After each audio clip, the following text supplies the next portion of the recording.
Pizza, pizza, pizza. No, that's not a misquote of our favorite mid-90s pizza mascot, Little Caesar. It's our way of remembering that period of time when more meant more in the pizza industry. More slices, more toppings, and more cheese. More! Never was that more apparent than in the early 90s, when America's three biggest pizza chains launched outsized campaigns for their mega-sized pies. Today on Weird History Food, we're talking about the giant pizza war of the 1990s. Okay, grab a napkin and a plate and put down that fork. Come on, who eats a pizza with a fork? The year was 1993. Bill Clinton was playing saxophone in the White House. Jurassic Park was tearing up the box office. And in pizza kitchens across the country, a piping hot or your money back war was being waged. In the early 1990s, the combined might of Pizza Hut, Domino's, and Little Caesars accounted for a whopping 48% of the pie of America's pizza industry. Each chain had sliced out its own slice of notoriety, and the reigning champion was the oh-so-deliciously buttery Pizza Hut. With its signature red booths, arcade games, and pleasant dine-in experience, Pizza Hut offered a family-friendly alternative to the pickup counter. Meanwhile, Domino's had sliced itself as the best delivery option, with its mad dash of drivers running red lights to get you your za in 30 minutes or less. Or it was free. Wise man say, forgiveness is divine, but never pay full price for late pizza. Perhaps not coincidentally, this was the same year the Domino's guarantee went bye-bye, after the company was forced to pay a St. Louis woman $78 million in damages. It turns out that forcing teenagers to race at breakneck speeds or risk losing their wages wasn't the smartest idea, as the woman suffered injuries when the teen delivery driver ran a red light and struck her car. Ouch. Then there was Little Caesars. Little Caesars didn't have dine-in locations or a delivery fleet. If you wanted Little Caesars, you'd have to use your cordless telephone. Call them, and then drive your own vehicle to the store and pick up your own order. How barbaric. Life was tremendously difficult before DoorDash. You had to get your own takeout, just like the pioneers. So how did Little Caesars set itself apart from its rivals? By offering more, of course. Starting in 1974, Little Caesars sold their pizzas in pairs, which is where that catchy "Pizza Pizza" slogan comes from. Pizza, pizza. While most of the time, Little Caesars couldn't offer you the dine-in experience of a Pizza Hut or daredevil drivers willing to risk life and limb so you could spill piping hot sauce down your new work shirt while watching Roseanne, they could offer you a good pizza value. To this day, Little Caesars remains the cheapest pizza franchise in town, with a large pepperoni costing only $6 in 2022. It's hard to pass up that bargain every day. For decades, a kind of pizza détente had existed between the big three, with each company ruling over its zesty fiefdom in relative peace and harmony. But then, Little Caesars made its move, marking a turning point when the mutually respective coexistence of the three pizza chains gave way to open hostilities. All it took was Little Caesars taking the next logical step in its value offensive, and it all started with a simple question. What if, instead of just offering two normal-sized pizzas, they could offer you two humongous pizzas? Double the cheese, double the pepperoni, double the depth, double the chance of a massive heart attack. Yes, yes, yes, and yes. Probably earned it, but don't call that a Chicago-style pizza. Little Caesars Big Big Cheese, emphasis on the exclamation marks, was the Detroit-style pizza, a less bready counterpart to the Chicago-style deep dish pie. The Big Big Cheese was a resounding success, and Little Caesars' sales soared by 54%, as America gobbled them up like Americans eating anything ever.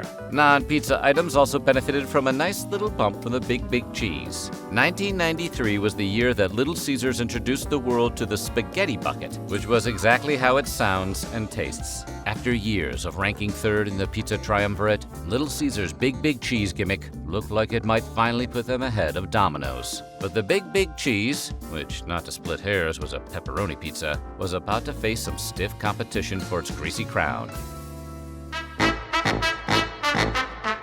Pizza Hut could see this Little Caesar gaining ground in its rear view. The number one pizza restaurant had a choice: either ignore the underdog or copy it pretty much exactly. The Hut chose to et tu brute Little Caesars, and America was introduced to the Bigfoot Pizza, a massive 12 by 24 inch, 21 slice rectangle for only $11. Yes, it was 1 foot wide and 2 feet long. By the way, the same genius marketing team went on to come up with the idea for stuffed crust several years later.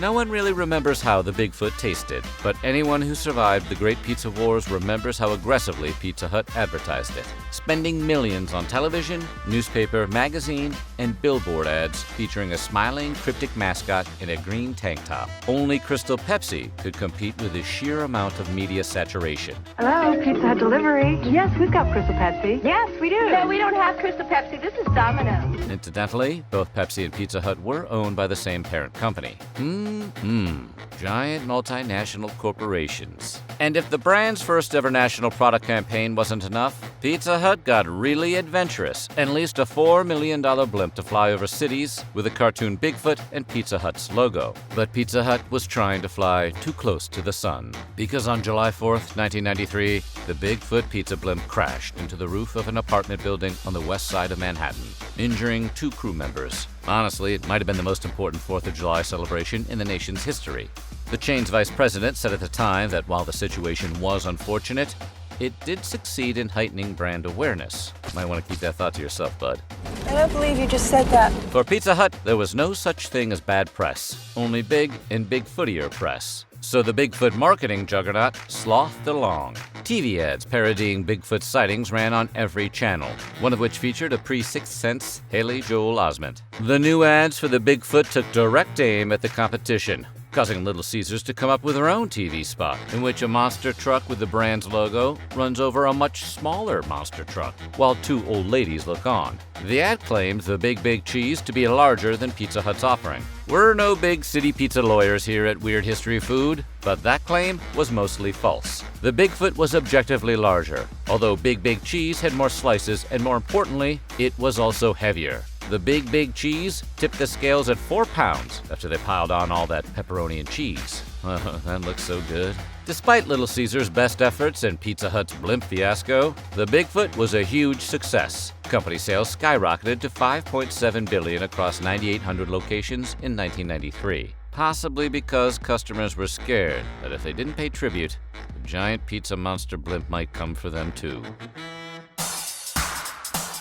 You never want to be the last to a pizza war, and you certainly don't want to be the least equipped either. Unfortunately, the Dominator was both. Domino's debuted its Giga Pizza only a few weeks after the Bigfoot arrived to challenge the Big Cheese. There was a lot riding on its success, since Domino's was the only one of the big 3 pizza families whose earnings had been down for the last several years. In a mad dash to bake the competition, Domino's pizza scientists defied the laws of nature and created a monster known as the Dominator, the hands-down winner in the dough measuring contest. It was the largest and, thanks to its shape, the girthiest pizza on the market. And who doesn't want a girthy slice of pizza? But there was a fatal flaw in its design that caused the Dominator to end the pizza wars with a deafening faceplant. In the mad dash to respond to Pizza Hut and Little Caesars, no one had stopped to ask whether there was a reason that the competition had gone with a rectangular deep dish rather than a dino-sized discus. Until the first Dominator was sent on delivery, where it was discovered the Dominator was too wide to fit into the driver's car. Having never factored in sizing, Domino's quickly realized it could only offer its gargantuan pizza pie via carryout, as they made pizza larger than their delivery driver's doors. The Domino's really fell, as their trademark speedy delivery couldn't be applied to their new signature product. Pizza Hut had overwhelmed Domino's with its multi-million-dollar ad campaign weeks before launch. Now Domino's delivered its own death blow to the Dominator, as customers used to having their pizza delivered were forced to get in their car to pick it up themselves. And a Domino's pizza you have to pick up yourself was basically worthless. And since Domino's delivery drivers were piloting the same size vehicles as everyone else on the road, customers who ordered a Dominator for takeout quickly found that the behemoth wouldn't fit into their cars either. Maybe if they tied it to the luggage rack or had a big enough trunk. But who wants trunk pizza? Well, any kind of pizza is actually pretty good. It only took a few years for the giant pizza fad to fade. All 3 behemoths, the Big Cheese, the Bigfoot, and the Dominator, are now long gone. Mere footnotes in the history of American fast food. And in the dust following the giant pizza wars, Little Caesars nearly collapsed. From 1998 to 2001, hundreds of Little Caesars locations closed. It got so bad that Little Caesars stopped reporting store counts from 1999 to 2005. In recent years, Little Caesars has been able to claw its way back to bronze in the national pizza list. But compared to its former rivals, it has less than half of the gross sales as the #1 contender. Pizza Hut, the once gold standard of greasy pizza delight, has fallen to second place after cycling out the Bigfoot in favor of bigger, bolder menu items. It took some trial and error, but eventually, a woman named Patty Scheibmeyer from Pizza Hut's product development focus group was struck by divine inspiration. What if they put cheese inside the crust? It was just crazy enough to work. The stuffed crust pizza is still on Pizza Hut's menu today, one of the only pizza innovations to endure across the decades. Ironically, it's the former also-ran Domino's who now rules the pizza empire. While Pizza Hut focused on the gimmicks and Little Caesar floundered on its definition of value, Domino's went back to doing what it did best: delivering pizzas, and trying not to get anyone killed in the process. In 2008, Domino's released the Pizza Tracker, which allowed customers to use the internet on their phones or computers to see exactly how far along their delivery was. There's been a debate about whether the tracker actually worked or if it was just set on a timer, but who really cares? Pizza time. The illusion of control and a visual timer tickled customers' brains, more than double-stuffed cheese bread or buckets of spaghetti. Arguably, Postmates and Uber Eats owe a lot to Domino's Tracker and its early adoption of the food delivery surveillance novelty app. In 2018, Domino's finally overtook Pizza Hut in sales. As a victory lap, Domino's has subsequently resurrected the Dominator label for pizzas in territories like Bangladesh and Pakistan. These aren't the monstrosities of the 1990s, though. Dominator is now just a catchy name for a normal-sized pizza. So in a sense, the Dominator lives on, which is more than can be said for its dearly departed competitors. R.I.P. Bigfoot and Big Big Cheese. May they rest comfortably in their enormous pizza box graves. As much as these franchises paid in ad dollars for our attention, one timeless adage never occurred to them. Americans' eyes were bigger than our stomachs. At the end of the day, most people would rather have a better pizza, even if there is less of it to go around. Or we're just feeling really, really lazy. Frozen pizza, one of America's greatest culinary inventions. Foodies will scoff, as they always do, but when you were young and mom was too exhausted to whip up an elaborate meal, a frozen pie thrown into the oven at 425 degrees for 15 minutes was the answer to everyone's prayers. Abbondanza. Today on Weird History Food, we're gonna talk about the history of frozen pizza. Now, no need to preheat your oven. This video is coming out hot and ready.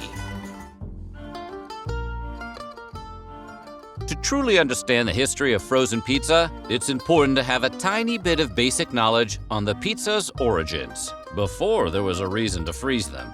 While hard flatbread doused with oil and scraps of whatever food was laying around the hut has been around since the Neolithic era, the modern pizza, the kind with various cheeses and tomatoes that you and I are familiar with, didn't appear until the early 18th century in Naples, Italy.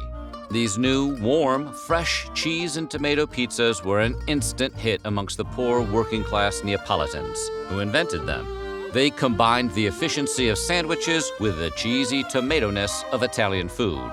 And since most people of Naples stayed within their city limits, pizza remained a regional delicacy for decades. But all that changed when Italians began immigrating to America in 1880. As the first wave of immigrants settled in the northeastern U.S., Gennaro Lombardi opened America's first pizzeria in 1905. But it didn't start out as a pizzeria. Lombardi's was originally a neighborhood grocery store. One day, one of Lombardi's employees, fellow Italian immigrant Antonio Totono Pero, suggested they try to sell fresh pizzas. Pero's 5-cent large pizzas became so popular so fast, Lombardi swapped his building's grocery store license for a restaurant license, and Lombardi's Groceries became Lombardi's Pizzeria. Soon, pizzerias started popping up all over the East Coast. Most of them were opened by former Lombardi's pizza chefs, including Pero, who all wanted their own slice of the proverbial pie. Of course, not every American got to experience the first wave of Italian pizza. Unless you lived in one of New York's 5 boroughs, chances are you were probably eating pickled vegetables, grains, and if you were lucky, gamey meat. pizza was just a twinkle in most rural Americans' eyes. That is until 1928, when two General Motors engineers, Thomas Midgley Jr. and Charles Franklin Kettering, changed home refrigeration forever with their invention of Freon. This refrigerating gas allowed General Motors to introduce their new domestic Frigidaire refrigerator-freezer combo in 1940 to the home market. Before that, if you wanted to extend the life of perishables, you stored them in a big wooden chest which was internally cooled with perpetually melting blocks of ice. With modern home refrigerators beginning to fly off American showroom floors, mom-and-pop pizzerias got the jump on the home pizza game first, long before anyone thought of selling frozen pies. In June of 1950, the New York Times published an article about a Boston pizzeria selling pre-made, ready-to-cook pizzas. The pizzeria did everything except throw the pie into the oven, and then customers could bake the raw pie at home. Soon, New York pizzerias were selling pre-made, unbaked pizzas too. And with that, one of America's first food fads was born. But Joseph Bucci, a Philadelphia pizzeria owner, wanted to take his unbaked, ready-to-cook pizza game one step further, and he filed the first U.S. patent for frozen pizza. He called it the method for making frozen pizza. Once Bucci figured out how to freeze a pizza without the sauce seeping into the dough while still keeping its original taste and texture, other independent pizza makers took his lead, and small runs of regional frozen pizza brands started popping up all over local grocery stores.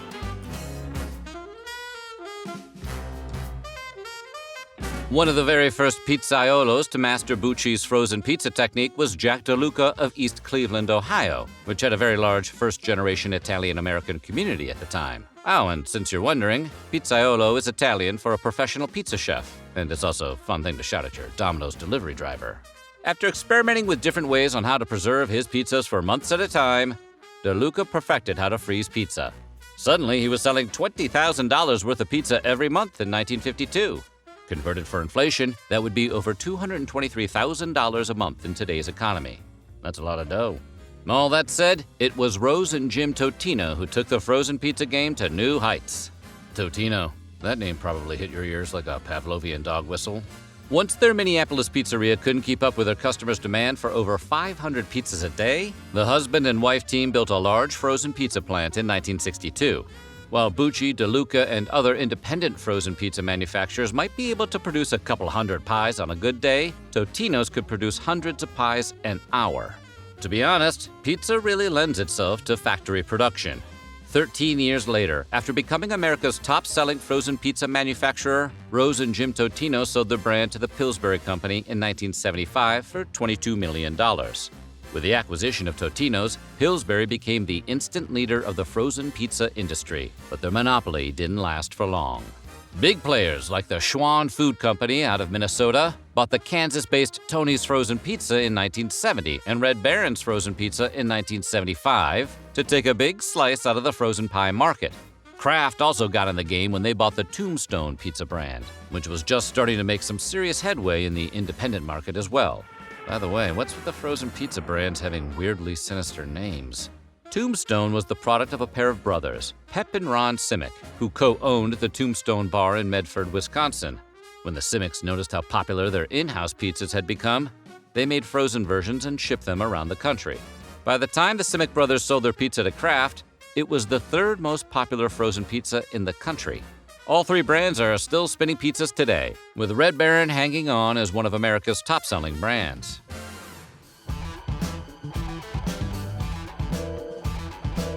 It was around this time in the early 70s when frozen pizza got caught up in bureaucratic red tape and shady strong-arm politics, which almost crippled the market.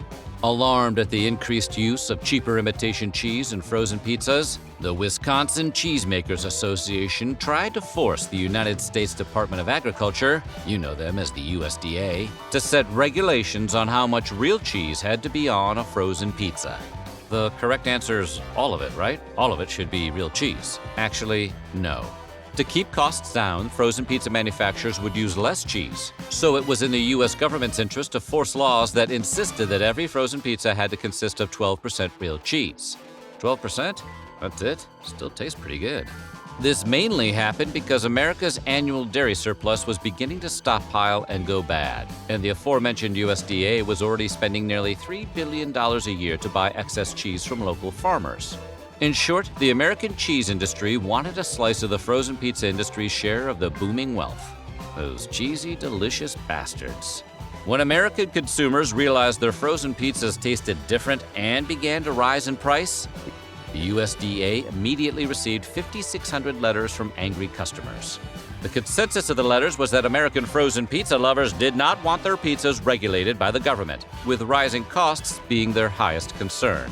After similar strong-arm tactics were implemented by the National Milk Producers Federation in the early 80s, the USDA's enforced cheese tactics eventually faded away, ensuring that frozen pizza manufacturers could keep the cheese out of their pies and their prices low. In addition to being besieged by the USDA's non-regulated cheese distribution fiasco, the frozen pizza market of the 60s and 70s had grown stagnant. Every brand featured a flat and round slab of dough with tomato sauce, cheese, and basic toppings like pepperoni, sausage, and standard veggies. And while boring pizza has the advantage of still being pizza, variety is the spicy meatball of life. It wouldn't be until the 80s that the frozen pizza market would see radical changes, thanks to Stouffer's Pizza, an independent frozen pizza manufacturer out of Ohio. Known mostly for its frozen lasagna, mac and cheese, meatloaf, and ravioli, Stouffer's popularized the oh-so-delicious French bread pizza at the start of the 1980s. If we'd stuck with tradition, it wouldn't be so good. According to legend, Stouffer's new pizza was invented/stolen after one of their hungry employees stumbled out of a late-night dance club and found Bob Petrolos selling his unique French bread pizza out of a nearby food truck. That Stouffer's employee took Petrolos's French bread crust idea back to the office, and suddenly, Stouffer's was in the frozen pizza business.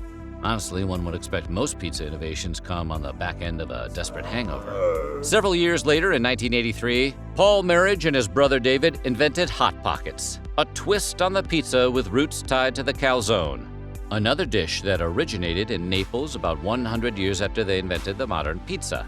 The new trick with Hot Pockets was that the Marriage brothers were able to design a wraparound packaging sleeve along with a special dough formula that created a flaky crust when thrown into a microwave. Bagel Bites came onto the frozen pizza scene a couple of years after Hot Pockets in 1985. Florida businessmen Bob Mosier and Stan Garzinski invested $20,000 into the simple idea of mini bagels topped with pizza sauce, cheese, and bits of pepperoni and sausage. A simple yet brilliant idea, like windshield wipers or insulin. Thanks to a catchy jingle that dared parents to feed their children pizza for breakfast, lunch, and dinner. Pizza in the morning, pizza in the evening, pizza at supper time. When pizza's on a bagel, you can eat pizza anytime. Plus the fact that the brand convinced popular pro skateboarder Tony Hawk to be the official Bagel Bites spokesperson, Mosier and Garzinski's $20,000 gamble paid off, making their invention the top-selling frozen pizza product among kids under 16. Of course, Hot Pockets and the Bagel Bites could not exist without Pillsbury's Scepter, an invention that wasn't approved until 1980, years before all of those novelty microwavable snacks made the scene. Pillsbury's Scepters are those glossy gray plastic pieces of lightweight cardboard that go beneath your microwavable pizza and burn the out of your fingers every single time. Not only did they make Hot Pockets and Bagel Bites possible, but also reduced the cooking time for a frozen pizza from a quarter of an hour to a few minutes. Woo-hoo! Frozen pizza would never be the same again.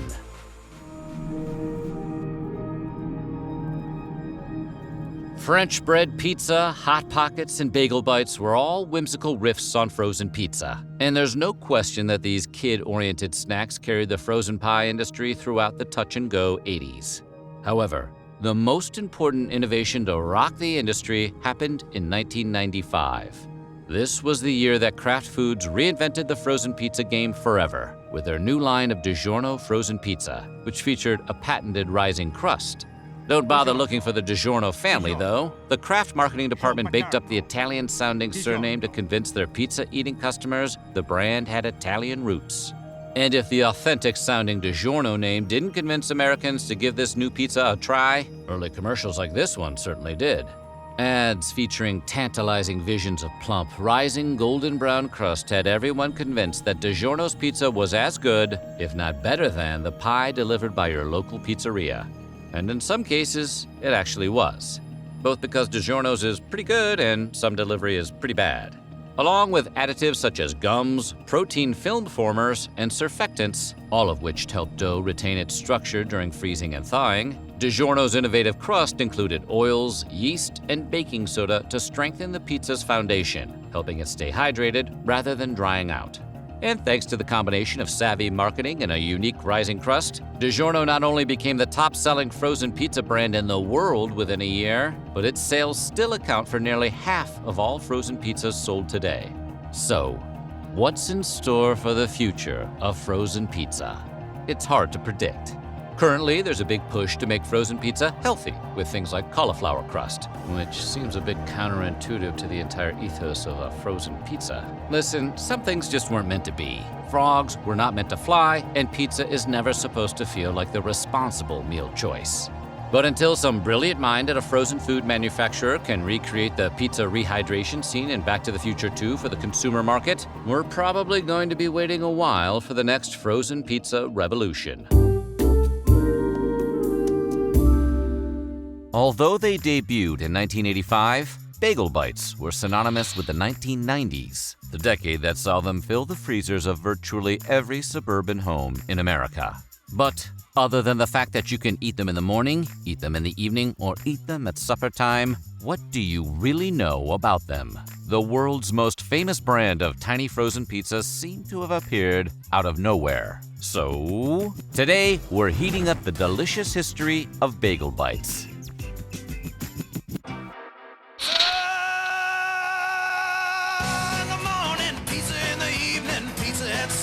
Time. When pizza's on a bagel, you can eat pizza anytime.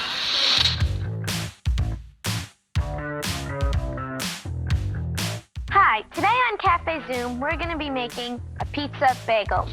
The East and West coasts of the United States have been embroiled in some historic feuds. But the most controversial coast-to-coast battle of them all has to be the dispute over who invented the pizza bagel. The West Coast contingent credits Bruce Treitman, a Los Angeles-based financial advisor, who claims that he invented the pizza bagel while experimenting with new recipes in the kitchen of a Western bagel in Woodland Hills, California, way back when he was in high school. But East Coasters back Richard Katz of the Chelsea, Massachusetts-based Katz Bagel Bakery. A third-generation bagel baker, Katz insists his father, Harry Katz, invented pizza bagels sometime in the early 1970s. Both men have pointed to evidence they believe substantiate their respective claims, and neither seems willing to accept the idea that putting tomato sauce and mozzarella cheese on a bagel might be a prime example of parallel thinking. Be creative and try all the ideas that you want. Bon appetit. Regardless of who came up with the idea, neither of those guys thought of turning the idea into a frozen food, which is to say, neither invented Bagel Bites. And for that, they have no one to blame but themselves. No, I was here before you were even born. Bagel Bites were officially invented in 1985 by tennis partners Bob Mosier and Stanley Garzinski of Fort Myers, Florida. But according to Garzinski, it was really more like a team effort between the men and their respective wives. Mosier was in the catering business, and one night while at a party with Garzinski and their significant others, he complained that it was hard to find things kids liked to eat. Someone, no one remembers who, observed the only thing kids really like is pizza. This truism would echo throughout the 80s and 90s. From there, the conversation evolved to coming up with some sort of pizza-related hors d'oeuvre for children. Someone came up with the idea of using bagels. Someone else suggested the name Bagel Bites. And that's how the single most important conversation in the history of frozen snack foods took place. The two invested $20,000 into the company, rented a 2,000-square-foot warehouse in Fort Myers, and focused all their efforts on getting their frozen snack business off the ground. To get a toehold, they started out by targeting hotels, bars, and restaurants in their hometown. And the strategy worked? Big time. They sold $500,000 worth of Bagel Bites in their first year alone. That's a lot of middle school birthday parties.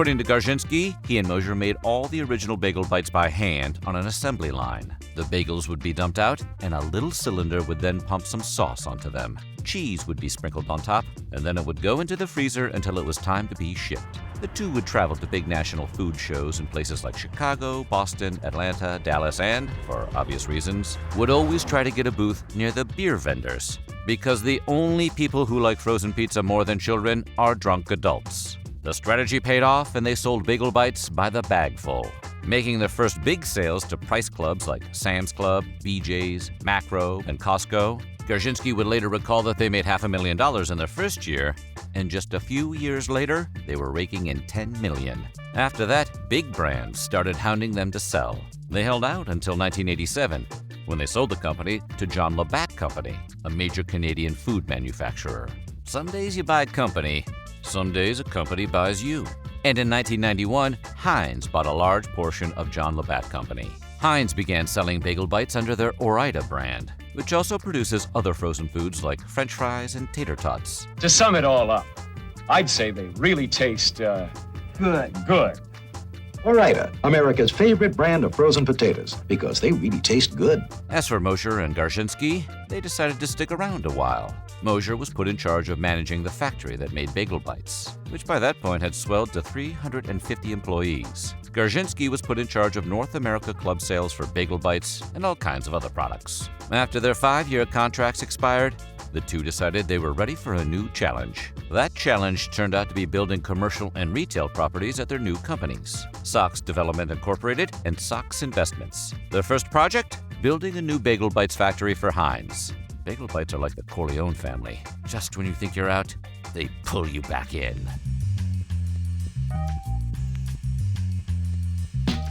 If there's one thing American culture teaches us, it's that you should never underestimate the power of a good advertising jingle. Jingles taught generations of kids to be all we can be, and that our bologna has a first name. The Bagel Bites jingle is almost as famous as the product itself, and many of you watching could probably sing the entire thing from memory. According to the lyrics, pizza in the morning, pizza in the evening, pizza at supper time. When pizza's on a bagel, you can eat pizza anytime. And really makes you think about pizza bagels. Before you congratulate Bagel Bites on coming up with such a catchy little earworm, know that it's actually just a twist on a song from 1957 by the McGuire sisters called Sugar Time. Sugar in the morning, sugar in the evening, sugar at supper time. Be my little sugar and love me all the time.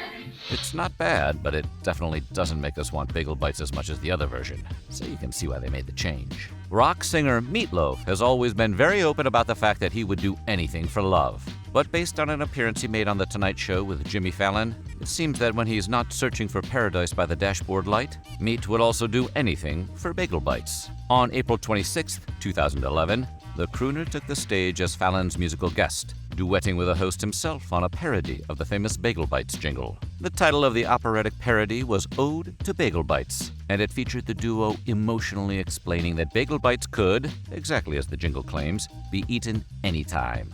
Not every jingle gets belted out by a Grammy winner.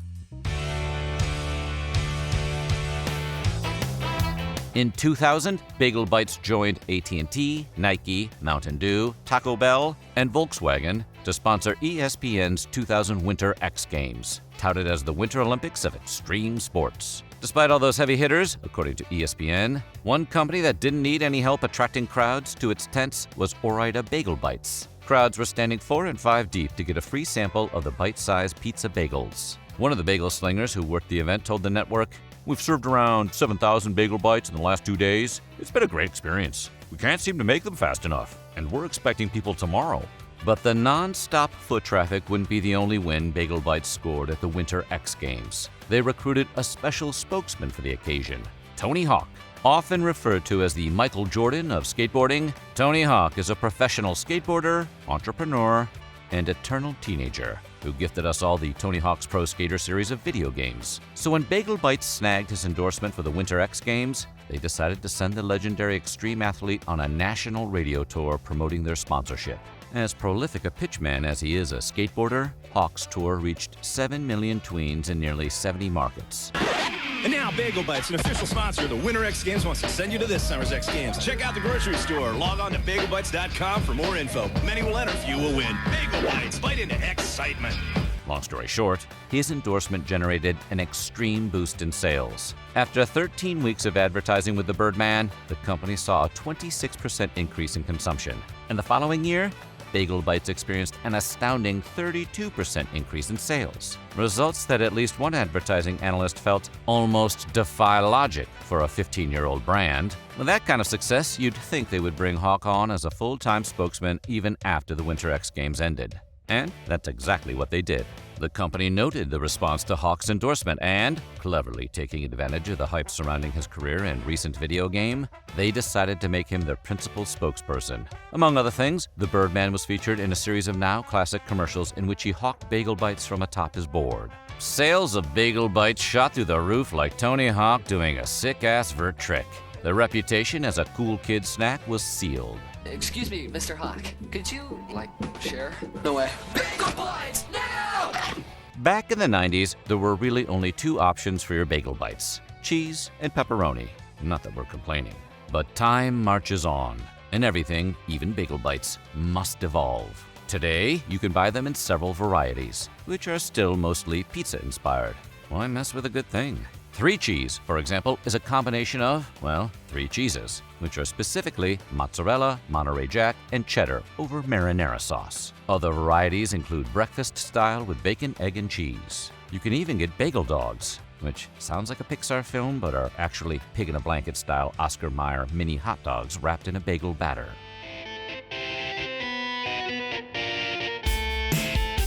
Despite all the meatloaf and Tony Hawk, Bagel Bites also have a dark side. In the early 2000s, Totino's pizza rolls were making a name for themselves in the frozen pizza snack business. And Bagel Bites was not having that shit. They ran an ad with a side-by-side photo comparison of a pizza roll and a Bagel Bite, which highlighted the ingredients of the cheese used in the two products. Long story short, the Bagel Bites people accused the Totino's people of using an extremely unhealthy processed mozzarella cheese substitute, while pointing out that Bagel Bites used real cheese in their product. The ad then asked the melodramatically leading question, which would you give your kids? Bet that scorched the roofs of their mouths. And if starting the whole cheese-related beef wasn't enough, it turned out that all the bluster about their real cheese may actually just have been a lot of bull. According to Food and Wine, in May of 2021, a class action lawsuit seeking monetary and injunctive relief was filed in the U.S. District Court for the Western District of Wisconsin, alleging that Bagel Bites was deceiving their customers through statements on the packaging since the product does not contain real mozzarella cheese and tomato sauce, as these foods are understood and expected by consumers. Bagel Bites responded that the lawsuit lacks any merit and that they would strongly defend their brand, and it appears they did. The suit was dismissed in 2022.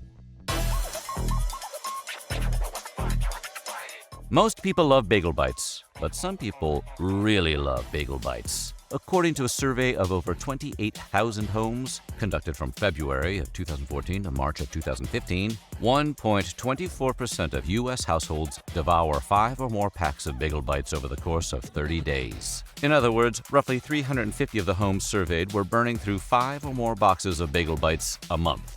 How could anyone possibly eat so many Bagel Bites, you ask? We assume they must be eating pizza in the morning, in the evening, and at supper time. Because when pizza is on a bagel, well, you know. Sing it, meat. Oh, you can eat pizza anytime, yeah.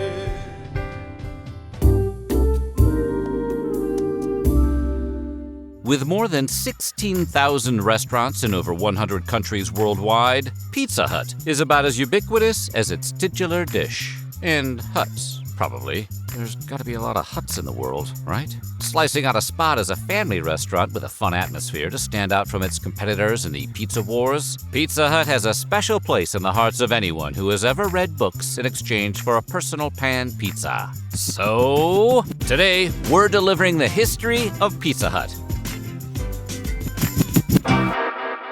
All right, y'all. No one out-weirds the history. In 1958, brothers Dan and Frank Carney borrowed $600 from their mother, Mary, to open a restaurant in Wichita, Kansas. At the time, pizza was the hottest new food trend in America, and the Carnies wanted in on the ground floor. Their goal was to simply provide the best pizza in town and treat their customers like family. But first, they needed a name. Would the Carney brothers choose something with deep personal significance? Would they spend years doing market research to come up with the perfect combination of letters? Or would they name their fledgling restaurant after the woman who paid for it? Well, none of the above. The building sign only had room for 8 letters, so they settled on Pizza Hut. Guess Mary's Pizza would have been 2 letters too many. With their new name locked in, Pizza Hut was open for business. And business was a-booming. Customers knew exactly what they were getting when they went to Pizza Hut, because there was only one thing on the menu, and it wasn't Hut's. Pizzas came in 2 sizes with just 7 toppings to choose from: green pepper, onion, sausage, mushroom, pepperoni, anchovy, and hamburger meat. The most expensive item was a large pizza supreme, which set a customer back a whopping $2.50, or around $27 adjusted for inflation. Geez, you can almost buy a Hut for that kind of money. When you want the works, say Supreme. The first franchised Pizza Hut opened in Topeka just a year after the original, with hundreds more to come in the following years. And after a decade, the company was seeing red. That is to say, in 1969, Pizza Hut formally adopted its iconic red roof. Designed by Richard D. Burke, this striking architectural choice has fallen by the wayside in our modern age. But it still lives on in the Pizza Hut logo. It gave the pizza chain a distinguishing edge over the competition, which was good news since competition was popping up all over the place. Little Caesars and Domino's were founded in 1959 and 1960, respectively, while Papa John's threw its cardboard box into the ring in 1984.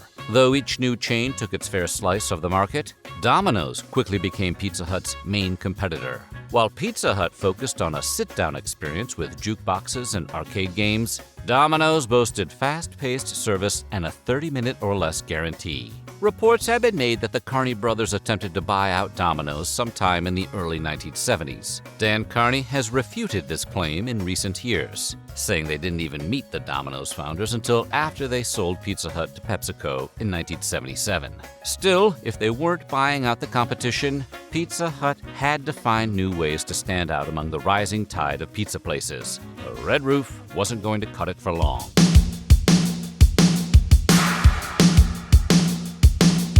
Forward to 1980, when Pizza Hut added a new type of pizza to their menu. It's a pan full of homemade taste. Made fresh with dough we raised twice. The new style was quickly baked into the public consciousness and became one of the most popular types of pizza available. In 1983, things got personal, with a smaller version of the pan pizza marketed as a quick and delicious lunch. The personal pan pizza was an even bigger hit than its full-sized counterpart, and things only got better from there. 1 year after introducing personal pan pizzas to the masses, President Ronald Reagan called for American businesses to involve themselves in children's education. And when Rappin' Ronnie calls, Pizza Hut answers. The company's then president, Art Gunther, was inspired by his son, who had eye problems and struggled with reading. After meeting with Kansas educators, Pizza Hut's Book It program was forged in the fires of the company's proverbial pizza oven. Book It was conceived as a way to encourage children to read a certain number of books every month in exchange for prizes. Those prizes included buttons, stickers, ribbons, and most notably, free pizza. Yes, those lucky children who completed their reading goals were awarded a single-topping personal pan pizza, redeemable at any participating Pizza Hut location. Book It was a resounding success, and we just made every elder millennial salivate with nostalgia. In its first year, more than 7 million American students participated in the program, and 3/4 of them had exceeded their regular reading level. It cost the company an estimated $53 million, but the free advertising was priceless. President Reagan himself wrote a letter commending Book It in 1987. 2 presidents later, Bill Clinton officially declared October 13, 1988, Book It Day. And while some people have raised concerns over whether corporations belong in schools and education, Book It continues to operate today, albeit in a mostly online capacity.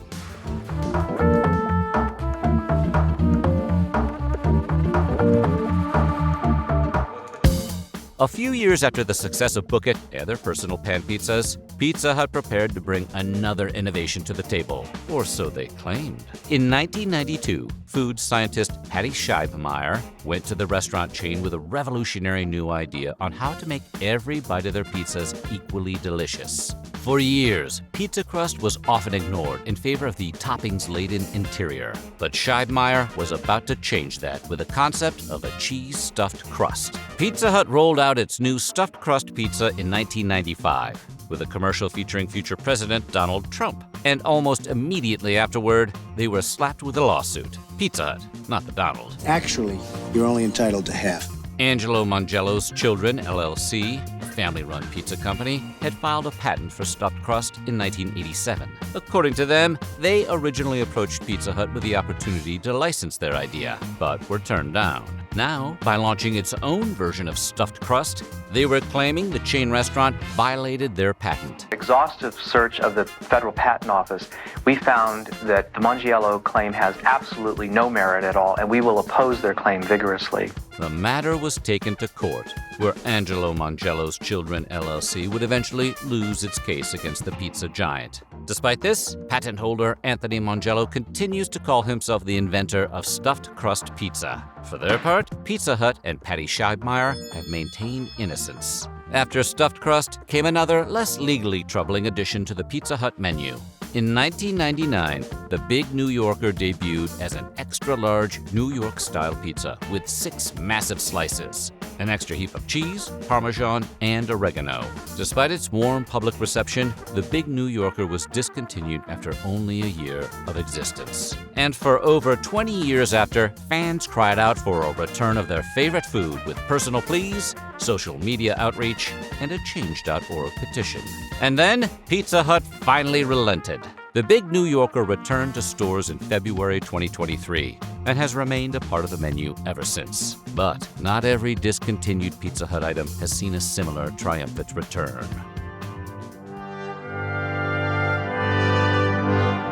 Back in the 80s, when personal pan pizzas were still all the rage, Pizza Hut had another unique item to offer. In Italy, whenever there's a celebration, you're bound to find Italian pie. At Pizza Hut, we now bake our own Italian pies. We call them Priazzo. The Priazzo pizza was ushered into the world in the summer of 1985, combining elements of deep dish pizza, pie, quiche, and lasagna. A selection of meats, cheeses, mushrooms, and onions were stuffed between 2 layers of pizza crust and baked into a leaning tower of overwhelming proportions. The sheer size of the dish, along with the confusion about what exactly it was, led to Pizza Hut discontinuing the Priazzo in 1993. But that's not the only lost Pizza Hut menu item. Just to name a few, in the early 2000s, we saw twisted crust pizza. It's the pizza for people who love breadsticks. Sicilian lasagna pizza. Crazy day. I'll just grab a slice of pizza. Lasagna. And Tuscany premium bacon mac and cheese. In the 2010s, K-Papa's tater tots and the Pozzolo sub sandwich came and went. And let's not forget Pizza Hut's contribution to the giant pizza wars in the 1990s with their foot-long Bigfoot pizza. To all these fallen brothers in delicious arms, we salute you. In the 60-plus years Pizza Hut has been in business, it's made a name for itself with all sorts of cross-promotional stunts, almost all of which were aimed entirely at children, because they have a greater ability to annoy their parents into a trip to Pizza Hut than the restaurant ever will. Food theorists call this the McDonald's principle, probably somewhere. In the 1970s, Pizza Hut partnered with the uber-popular Easy Bake Oven to create their own toy oven complete with a red roof and a 60-watt light bulb. In a 1988 tie-in with the release of The Land Before Time, Pizza Hut sold hand puppets of the dinosaur characters for 99 cents each, with the purchase of a pizza. They'd revisit the hand puppet promotion a few more times with other licenses, like the early Nickelodeon show Eureka's Castle. The company's name has also long been associated with the Teenage Mutant Ninja Turtles, as they spent $20 million on marketing the Coming Out of Their Shells concert tour and album release in 1990. Pizza Hut ads appeared on the VHS release of the first live-action TMNT movie that same year, featuring a jingle that many people born in the 1980s can recite from memory. The Hut maintained their partnership with the Tubular Teens all the way through 2023, with the release of Teenage Mutant Ninja Turtles, Mutant Mayhem. No one out-pizzas the Hut. And yet they eat Domino's in the first movie. Wise man say forgiveness is divine, but never pay full price for late pizza. In an interesting piece of trivia, the first ever online purchase was a Pizza Hut pizza. In 1994, when households still had to dial into the internet via a phone line, the company launched PizzaNet, an early precursor to PizzaHut.com, and successfully completed a transaction for one large pepperoni pizza with mushroom and extra cheese. Pizza Hut was also the first company to deliver their food off-planet. We completed the first, the fastest, and the farthest pizza delivery ever. In 2001, a pizza underwent rigorous stabilized thermal conditions and was launched into the thermosphere to be delivered to the International Space Station. We imagine it took a little longer than 30 minutes, but we totally understand the importance of testing pizza in space. What other food would we want to send to aliens? Today, Pizza Hut may not be the most popular choice among pizza-loving consumers, but it's still a major player in the game. As Domino's, Papa John's, and Little Caesars all continued to expand their reach, Pizza Hut struggled to maintain its foothold at the top of the industry. Then, like many restaurants, the beloved Hut was struck hard by the COVID-19 pandemic, and many franchise locations were forced to close. Still, there are over 16,000 Pizza Huts across 100 countries worldwide, which employ over 350,000 people today. With the addition of Wing Street Wings, pasta, french fries, and various desserts, the company's clearly keeping pace with competitors not just in the pizza space. Pizza Hut's admirable Book It program in partnership with the Teenage Mutant Ninja Turtles are still going strong. Its cheesy stuffed crust and personal pan pizzas remain fan favorites, and they even brought back the Big New Yorker as a good faith gesture to its loyal customers. Now, if we can only get them to bring back the Bigfoot. From their ready-to-go pies to their Detroit-style deep dish za, Little Caesars Pizza has plenty of cheesy goodness to go around. With over 4,000 locations in the U.S. alone, the chain has become the worldwide king of cheap pizzas. Or should we say the Caesar of cheap pizzas? Today, we're unboxing the history of Little Caesars Pizza. Pizza. All roads may lead to Rome, but our Caesar got his start in Michigan. Mike Ilitch returned home to Detroit after 4 years in Hawaii with the U.S. Marine Corps. Prior to enlisting in the service, he'd been a star shortstop for the Cooley High School baseball team. And upon his return to civilian life, the Detroit Tigers had a contract waiting for him. You have to be a dazzling high school player for those particular stars to align. Most of us are lucky to have a job at the video store lined up. They offered him a $5,000 signing bonus to play second base for their minor league teams. For a time, everything seemed to be going great for Mike.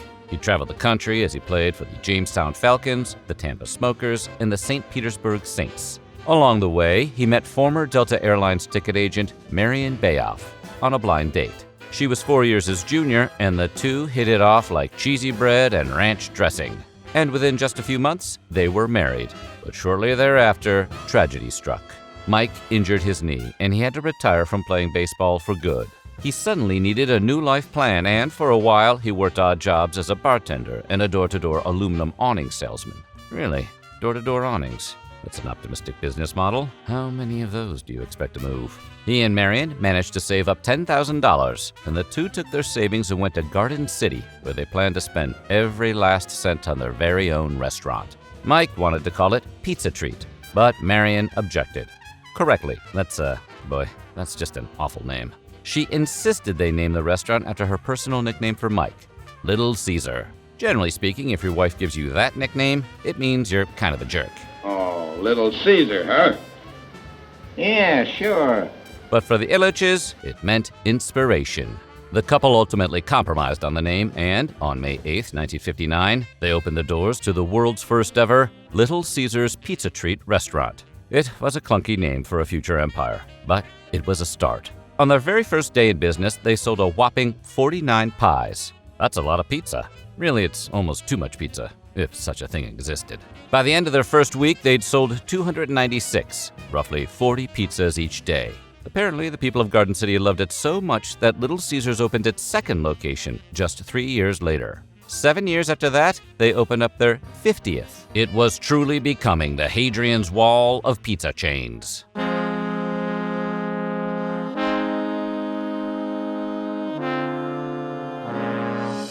As Little Caesars continued its march, setting up cheesy outposts across state lines and up into Canada, Mike and Marion looked for new ways to streamline production. So, in 1971, the two bought a mushroom farm and called it Little Caesars Mushroom Farms, Inc. Guess Mike finally let Pizza Treat go. At the farm, they would grow, package, and distribute their own mushrooms to all of their Little Caesars locations, with no more need for suppliers or pesky middlemen. Like Caesar said, you must seize the means of production. Caesar said that, right? And the farm functioned so efficiently that they soon started to make other products there to streamline the pizza-making process even further. The farm has since developed into a successful food distribution service all its own, with major clients all across North America. They even changed the company's name to Blue Line Food Service Distribution in order to make it into its own unique brand, separate from its pizza-based origins. But it's still just a Little Caesars in disguise, a truck driver disguise. Meanwhile, the pizza chain continued to expand throughout the 70s. Little Caesars Pizza, nobody loves it like a kid on 2 weeks. Mike and Marion had found success from the start by offering the cheapest pizzas around. They were so big on cheap pizza that, according to Marion, she often had to stop Mike from giving away their pizzas for free. Look for our ad in the news and free press TV books for a free pizza. Kind of sounds like he didn't always have the best financial judgment. He was a door-to-door aluminum awning salesman. Luckily for us, Mike's need to self-sabotage prevailed, and in 1979, the company launched a new plan to actually give their pizzas away. It was one of the most outrageous deals yet. Customers could buy one pizza and they'd get a second pizza at absolutely no charge. They called it the Pizza Pizza Deal. 2 great pizzas, 1 low price. Pizza, pizza. The deal would eventually end for the good of humanity. If we could buy one, get one pizza anytime we wanted, productivity on this planet would cease to exist. But Pizza Pizza was here to stay. Except in Canada, where a pizza chain called Pizza Pizza already had that trademarked. Canadian Little Caesars went with Quality Quality, which does not have the same ring to it. It's got too many syllables. It's a mess from top to bottom. In 1987, Little Caesars finally conquered America by having locations in all 50 U.S. states. In the years since, the company's expanded its operations into over 25 other countries as well. All the while, the chain has experimented with several different products and marketing campaigns. In 1982, they introduced their famous Crazy Bread. Sure, it's just breadsticks with some butter, garlic, and Parmesan cheese on top, but it's also the single greatest food ever invented. Little Caesars could probably stop selling pizza altogether and still do all right. Likewise, in 1985, Little Caesars launched Crazy Sauce, the basically marinara sauce that is meant to accompany their Crazy Bread. This soon led to the creation of the Crazy Combo, which is a combo that includes both the breadsticks and the sauce. Listen, bread and circuses don't have to be groundbreaking. They just have to be awesome and readily available. Speaking of readily available, around this same time, Little Caesars formed a partnership with the Kmart Corporation, giving them unprecedented access to hungry Kmart shoppers the nation over.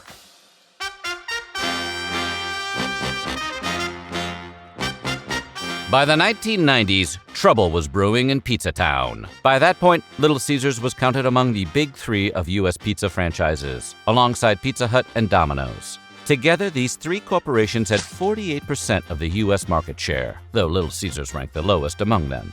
Still, what set Little Caesars apart from the others was, as always, its value. Value is how you say cheap when it's a compliment. While Pizza Hut offered a supreme dining experience, and Domino's had the fastest delivery service available without fracturing the theoretical universe, Little Caesars had gotten rid of both dine-in and delivery to focus on a low-cost, carry-out-only experience. By offering a different specialty, the 3 companies managed to form a sort of balanced, unstable alliance with one another. Although, in fairness, Pizza Hut's supreme dining experience just means they keep the lights really dim while you wait too long for your pizza. Each company knew where the other's turf started and ended, but they sat on a more volatile powder keg than Europe on the eve of the Great War. It was only a matter of time before their shaky pizza truce came to an explosive end. Historians today may argue who fired the first shot in the big pizza wars, but there is no denying that Little Caesars set the conflict in motion. In 1993, Little Caesars launched the Big Big campaign, a continuation of their ongoing Pizza Pizza campaign, but with larger pies than ever before. Their sales during this time went up a whopping 54%, putting the chain on a trajectory to overtake Domino's for America's number 2 spot in the Big Three. Pizza Hut could not risk an upset in the status quo, and so they were the first to return fire. The Hut soon released the Bigfoot Pizza, and they launched an all-out marketing campaign in an attempt to hold their place atop the Big Three.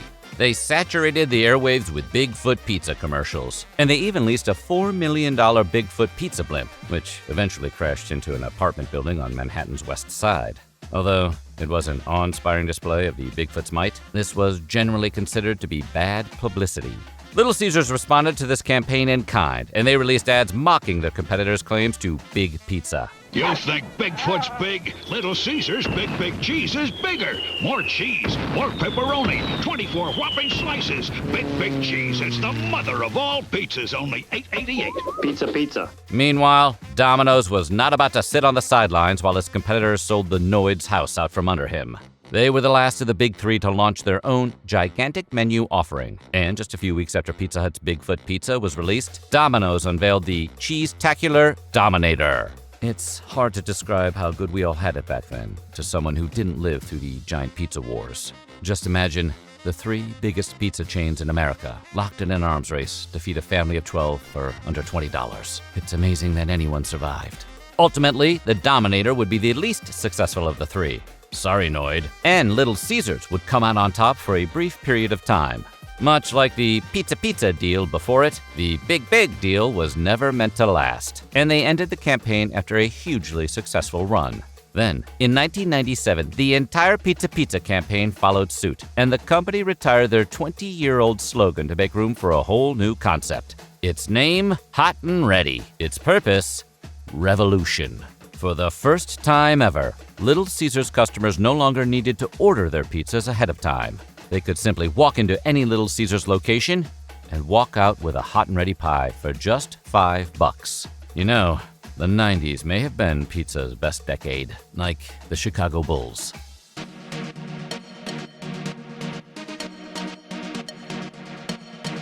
Just like the Backstreet Boys, Little Caesars began to struggle at the turn of the millennium.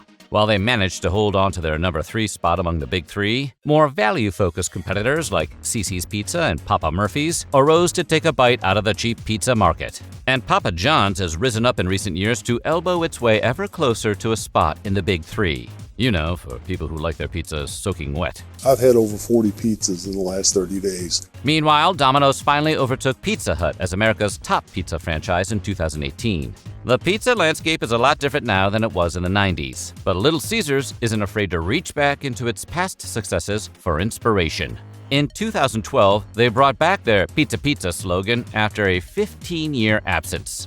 Since then, Little Caesars has not only restored its former glory, but surpassed it. Over its many years, the privately owned company's continuing success has allowed Mike and Marian Ilitch to pursue other non-pizza interests. For instance, ever since he played second baseman for the Detroit Tigers, Mike's dream was to buy the team outright. His chance came in the early 80s, but Tom Monahan, the founder of Domino's Pizza, swooped in and bought the team before he even got the chance to make an offer. That can't be an accident. Emotionally devastated, but still wanting to buy a Michigan sports team, Mike had to settle for the Detroit Red Wings. Yeah, we've all been there, buddy. Under his leadership, the Red Wings became a successful and beloved hockey team, with ticket sales increasing 8-fold over a 5-year period.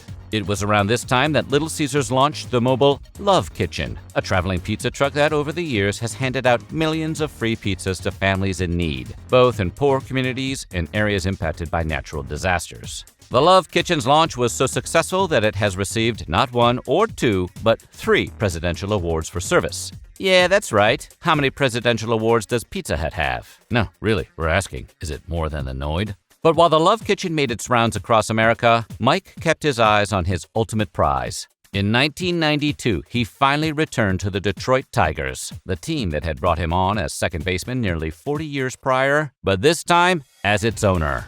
and it only cost him $85 million. Who says cheap pizza never did anything for anyone? Not that we would ever say that. Even with big money and big sports teams in their portfolio, he and Marion continued to give back to Michigan, with projects meant to help rejuvenate Detroit and contributions to adopt-a-school programs in the Special Olympics. They even quietly paid Rosa Parks rent for the last 11 years of her life. Though Mike Ilitch passed away in 2017, Marion remains among the world's richest women, with a total net worth of about $4 billion. Now, that's some crazy bread. Chuck E. Cheese. Just the name conjures childhood memories of slick, rubbery cheese, sticky ball pits, and those unsettlingly cheerful animatronic animals. But how did this beloved symbol of childhood come to be? And how does Chuck E. Cheese's story mirror the rise and fall of his creator? A 70s video game designer trying to make Ready Player One a reality.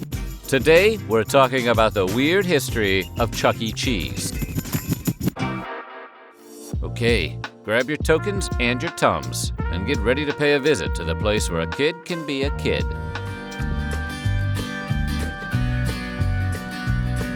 As creepy as the image of a dead-eyed mouse plunking out jamboree tunes may be, the real-life story of Chuck E. Cheese is far more sad than scary. To tell the story of Chuck E. Cheese, whose canonical full name is Charles Entertainment Cheese, more on that later, we have to travel all the way back to the year 1977, when Atari founder Nolan Bushnell woke up from a fever dream and decided to make it into a reality. Bushnell had a vision for the future of live, child-scarring entertainment. He wanted to combine family-friendly dining entertainment, the nascent video game industry, and theme park attractions, like a small-scale Disney World with arcade games, and pizza that tasted primarily like tomato-flavored cardboard.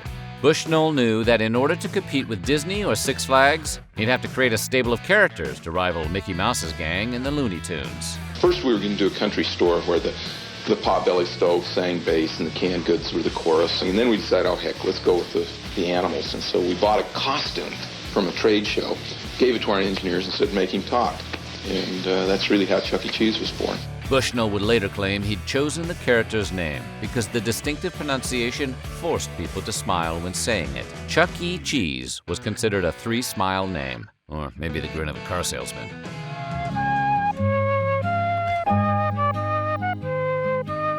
The first Chuck E. Cheese opened on May 17, 1977 in San Jose, California. Guests flocked to the location's mullet-like main attractions, the arcade in front and the showroom in back, where food was served, and every 8 minutes the curtains would rise on Chuck and his animatronic friends, playing a set with their backup singers, the Warblettes. Birthday one, honey bun, won't you be our birthday one? Please say yes, don't say no. And we'll tell the world.